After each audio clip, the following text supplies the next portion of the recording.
This is problem 11.36. It's on page 648.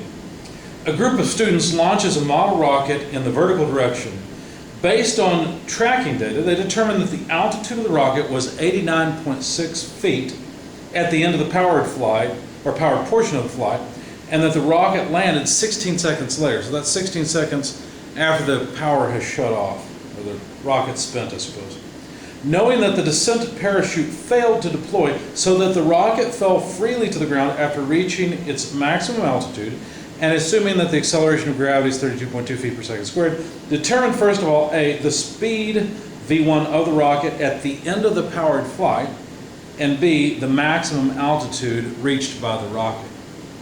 It will be helpful to make a sketch of this system, see what's going on, and I'll give some state numbers to indicate different important or points of note. So the rocket started from the ground and it achieved a height, I'll call this first height state 1, where the height for state 1, H1, is 89.6 feet. The rocket then coasted upward until gravity took over. Well, gravity was working on it the whole time, but anyway, finally reached some other maximum height, I'll call that state 2, where it ceased having upward velocity and finally began to gain more and more downward velocity. Of course, technically it's gaining downward velocity the entire time. It's just less and less upward velocity initially. But we'll call that state 3 when the rocket finally lands on the ground. Now, an important point here is that the time from state 1 to state 3 is the 16 seconds they gave us. We'll make a note that the acceleration of gravity is 32.2 feet per second squared. We're supposed to find, so let's see, this is all the given stuff. We're supposed to find, part A, the velocity at state 1. So how fast was the rocket moving when it stopped accelerating upward, or there ceased to be thrust upward? And then B, we're supposed to find the height at state 2. So how high up did the rocket go in total? So let's start off with part A.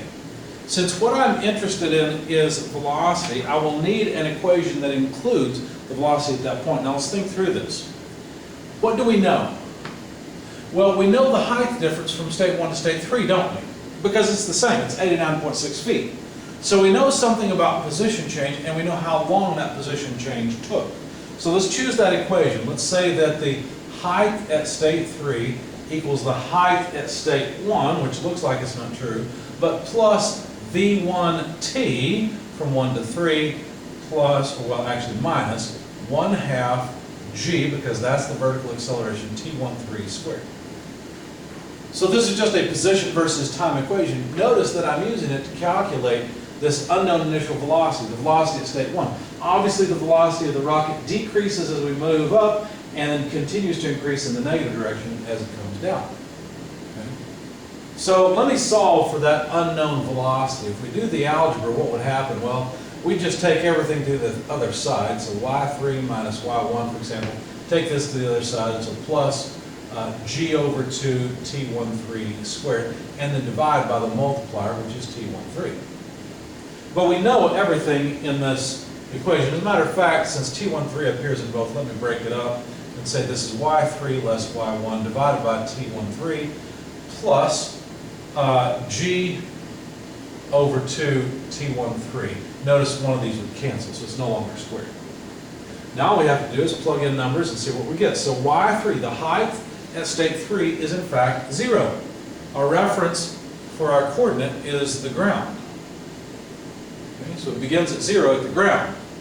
The height at state 1, right here, is 89.6 feet.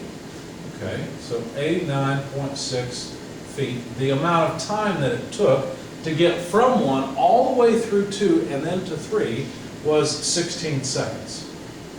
Okay. Next term, 32.2 feet per second squared divided by 2 times t13, well that's 16 seconds still.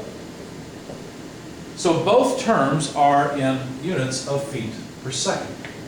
If you add these terms up, you'll find that it's 252 feet per second. And that's the answer to the first part of the question. how fast was the rocket going initially at state 1. Part B asks the question, what height was achieved? Now we have to be careful here. Now that we know how fast we were going at state 1, we don't care about state 3, we don't care about this time anymore. If we know how high it was and how fast it's going, we know the acceleration of gravity, we should be able to determine how high it finally reaches. So let's do it this way. Remember, there are 3 constant acceleration equations. We've used one here. We could reuse this one, or try. But the problem is we don't know how much time it takes to get from 1 to 2, you see. Could we figure it out? Yeah, probably, but there's an easier way. So this equation, or a form thereof, relating state 1 to state 2, or perhaps state 3 to state 2, something like that, probably is not the way to go, but we could use it. It would be an independent equation. There's 2 other equations. I won't belabor the point. I'm going to use this one. Relating state 1 to state 2, the rocket state 1 to state 2, plus 2 times the acceleration times delta y. Now, what do I mean when I say delta y? I mean the difference between states 2 and 1 in height. If I knew that, I could solve the problem, right? Well, let's expand that just a little bit. V1 squared remains the same, but isn't the acceleration actually negative? So wouldn't it be minus 2g? That's the acceleration is negative g. And then delta y, what do we mean by delta y? Well, we need the same order. Final minus initial. So y2 less y1. That's what we mean by delta y.